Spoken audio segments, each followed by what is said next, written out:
할렐루야, 조나시입니다. 오늘도 말씀으로 하루를 시작합니다. 슬기로운 아침 시간 에베소서 1장 말씀입니다. 불과 20-30년 전만 해도 해외에 있는 가족들과 전화로 연락하는 것이 쉽지 않았습니다. 왜냐하면 국제전화 비용도 비싸기도 했고 시간이 잘 맞지 않아서 통화가 쉽지 않았죠. 하지만 지금은 그렇지 않습니다. SNS로 개인의 일상을 잘 알리고 있고 카카오톡을 통화해서 부담 없이 통화할 수 있는 방법들이 생겨서 가족끼리 해외에 있다 할지라도 통화가 그렇게 어렵진 않습니다. 그런데 바울이 복음을 전했던 시기는요, 소통할 수 있는 방법이 편지밖에 없었습니다. 그 당시 편지는 제때에 들어간다는 보장도 없었어요. 그럼에도 오늘 우리는 바울이 기록한 수많은 서신서, 편지들을 편하게 읽고 있습니다. 하나님의 특별한 은혜죠. 신약 성경 27권 중 13권이 바울이 기록한 편지, 서신서입니다.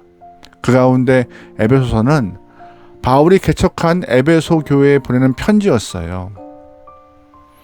바울은 2차 선교 여행 때 에베소에 가서 복음을 전하려고 했지만 성령이 막으신 이후 바울은 유럽으로 향하게 되었습니다. 결국 바울은 3차 선교 여행 때 비로소 에베소에 가게 되었고 3차 선교 여행 기간 대부분을 에베소에 머물면서 마음을 다해 교회를 섬겼습니다. 두란노 서원을 세웠고 3년 동안 열정적으로 복음을 전하고 기도하고 성도를 섬겼죠. 바울은 에베소 교회를 떠날 때 장로들의 손을 꼭 잡고 교회의 미래를 당부하기도 했습니다. 바울은 다음을 기약하며 에베소를 떠났고 에베소서를 쓸 당시 바울은 로마 감옥에 갇혀 있는 상태였습니다. 에베소서를 잘 읽어보면요, 그가 교회를 얼마나 사랑했는지, 또한 교회 공동체 성도들은 어떠한 자세로 교회를 섬겨야 하는지를 상세히 기록하고 있습니다. 특별히 오늘 1장을 보면은요, 이 편지를 받는 에베소 교회 성도들에게 바울은 특별한 호칭을 행하고 있습니다. 1절 말씀입니다. 하나님의 뜻으로 말미암아 그리스도 예수의 사도된 바울은 에베소에 있는 성도들과 그리스도 예수 안에 있는 신실한 자들에게 편지하노니 하나님 우리 아버지와 주 예수 그리스도로부터 은혜와 평강이 너희에게 있을지어다. 아멘. 1절에서 바울이 에베소 교회 성도들을 특별하게 지칭하는 그 명칭이 뭐예요? 신실한 자입니다. 신실한 자요. 신실하다라는 말은 믿을만하다, 이를 맡길만 하다라는 뜻입니다. 여러분 질문 하나 드리죠. 바울이 에베소 성도들을 신실하게 본 것처럼 하나님이 지금 우리를 신실하게 보실까요? 하나님 앞에서 신실한 사람으로 인정받는 것은 참 기쁜 일입니다. 그렇다면 하나님 앞에서 신실한 자로 인정받기 위해서 우리는 어떻게 살아야 할까요? 하나님은 우리에게 큰 것을 요구하지 않으세요. 하나님이 맡기신 작은 일에 마음과 열정을 다하고 충성하면 됩니다. 그러면 하나님께서 작은 일에 충성한 우리를 신실한 사람으로 인정하시고 큰 일을 맡기실 거예요. 하나님은 처음부터 큰 사명 맡기지 않으십니다. 하나님은 우리에게 작은 일을 맡겨주시는데 그 일부터 최선을 다하여서 여러분의 삶이, 여러분의 모습이 하나님 앞에 신실한 자로 인정받길 소망합니다. 이어서 바울은 삼위일체 하나님께서 교회를 위하여서 어떻게 일하시는지 설명하고 있습니다. 먼저 하나님의 사역을 설명해요.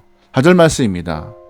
찬송하리로다 하나님 곧 우리 주 예수 그리스도의 아버지께서 그리스도 안에서 하늘에 속한 모든 신령한 복을 우리에게 주시되 곧 창세전에 그리스도 안에서 우리를 택하사 우리로 사랑 안에서 그 앞에 거룩하고 흠이 없게 하시려고. 아멘.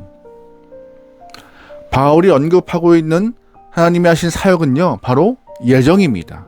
예정이요. 우리는 하나님의 이 예정 사역을 오해하면 안 됩니다. 날 때부터 지옥 갈 사람, 천국 갈 사람 정해져 있다는 뜻이 아닙니다. 하나님은 모든 사람을 구원으로 예정하신 것입니다. 단 한 분 예수 그리스도를 버리고 온 인류를 구원하시려고 작정, 예정하신 것이죠.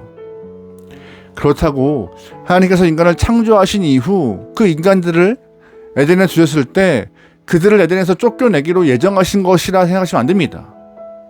인간이 스스로 죄를 지어 쫓겨난 것이지 하나님이 쫓겨날 것까지 예정하신 것은 아니었어요. 인간을 에덴에서 쫓아내실 때도 하나님은 그들에게 가죽옷을 지어 입히셨습니다.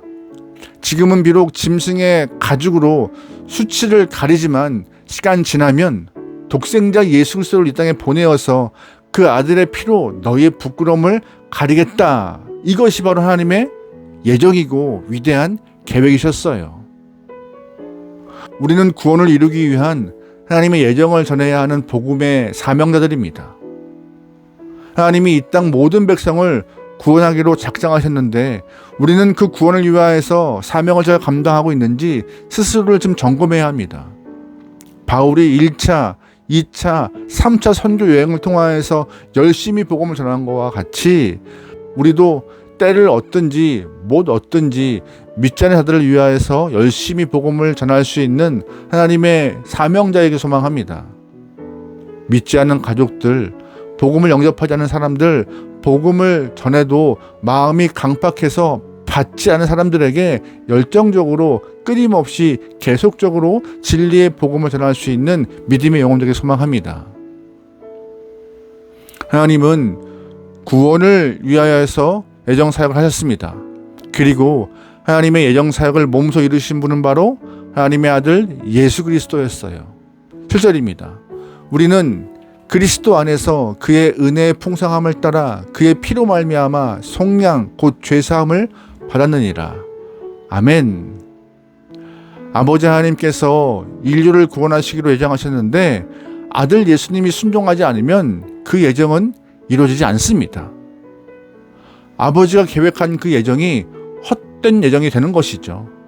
그런데 감사하게도 아들 예수님은 아버지 하나님의 예정을 이 땅에서 몸소 이루기 위하여서 순종하심으로 이 땅에 오셨고 십자가에서 달려 돌아가셨습니다. 예수님의 순종은 자신의 목숨을 십자가에서 온전히 내어주는 것이었고 손과 발에 못이 박히고 허리에 창이 들어와서 몸에 피와 물을 다 쏟으시는 그런 헌신의 희생의 모습이었어요. 예수님이 이 땅에서 하신 그 모든 일은 순종, 이 한 가지의 단어로 귀결됩니다. 그렇다면 우리는 예수님의 순종을 담고 있습니까? 교회는 예수 그리스도를 머리로 하는 공동체입니다. 하나님께 순종하신 예수님이 교회의 머리가 되시는데 성도가 된 우리는 그리스도를 머리로 모시고 있는 지체가 되었음에도 왜 순종하고 있지 않은지 되돌아봐야 할 때인 것 같습니다. 말씀대로 순종하면 손해보는 것 같지만 하나님은 순종하는 자를 그냥 두지 않으십니다.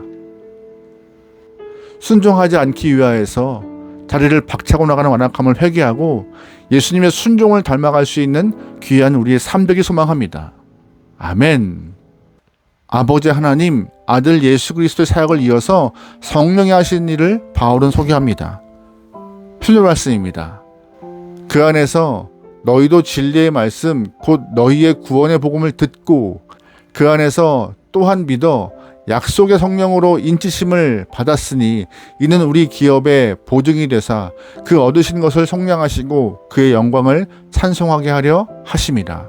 아멘. 성령은요, 인치심과 약속을 보증하신대요. 우리는 예수님의 보혈로 구원받았음에도 내가 구원받은 사람인지 의심할 때가 있습니다. 하나님께서 예정하시고 예수님의 순종으로 구원이 이루어졌지만 나 스스로가 구원을 의심할 때가 있다는 것이죠.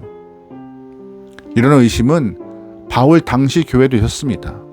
에베소 교회, 갈라디아 교회, 고린도 교회에도 거짓 선지자들이 와서 가짜 복음을 전했는데 그 가짜 복음이 뭐예요? 할례를 받아야 구원받을 수 있다는 그런 복음에 가짜 복음을 듣고 많은 사람들이 심하게 흔들렸죠. 많은 교회가 흔들렸습니다. 그래서 바울은 구원이 흔들리는 그들에게 편지를 써서 성령께서 너희를 자녀로 인치셨다, 도장 찍었다라고 말하고 있던 것이었어요. 이것이 성령의 사역이라는 것입니다. 하나님께서 우리의 구원을 예정하셨고 예수 그리스도의 피로 속죄함을 받았다면 그 어떤 세력도 우리의 구원을 흔들 수가 없습니다. 교회는요, 이렇게 삼위일체 하나님의 사역을 통하여서 세워져 가는 것입니다. 오늘 우리 교회도 하나님과 예수님과 성령님을 통해서 세워져 가고 연약한 인간도 하나님의 애정과 예수님의 순종과 성령의 인치심으로 하나님의 자녀가 되는 것입니다. 우리는 삼위일체 하나님의 극진한 사랑을 받는 존재라는 것을 기억하면서 받은 사랑 실천하고 받은 사랑 베풀 수 있는 믿음의 백성이 되기를 주의 이름으로 축원합니다. 아멘. 기도하시겠습니다. 사랑의 하나님, 삼위일체 하나님이 이뤄내신 구원의 사역에 감사함을 갖고 그 구원 사역에 동참할 수 있는 귀한 복음의 전달자가 되게 허락하소서. 악한 땅에서 다른 것들이 우리를 흔들지 않도록 허락하시고 흔든다 할지라도 믿음으로 잘 견디고 믿음으로 승리하여 주님과 동행할 수 있는 귀한 영혼들에게 역사하여 주시옵소서. 오늘 하루를 맡겨오며 예수님의 이름으로 기도합니다. 아멘.